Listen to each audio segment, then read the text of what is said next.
चुटकिला नाच का गीत गाने जा रहे हैं। आप लोग दोस्तों लाइक करना, सब्सक्राइब करना, सुनो पूरा वीडियो सुनो।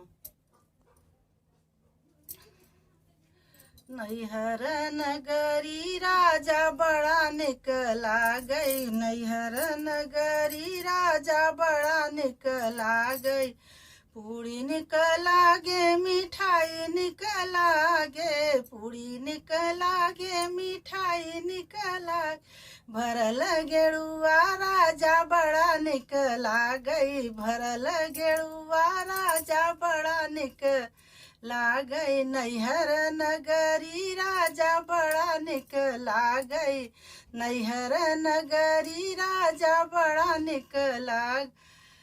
लाची निकला गई लवांग निचला गई, लाची निकला गई, लाची लवांग कबीरा निकला गई। जोड़ल बिरवा राजा बड़ा निकला गई, जोड़ल बिरवा राजा बड़ा निकला गई। नैहर नगरी राजा बड़ा निकला गई, नैहर नगरी राजा बड़ा निकला।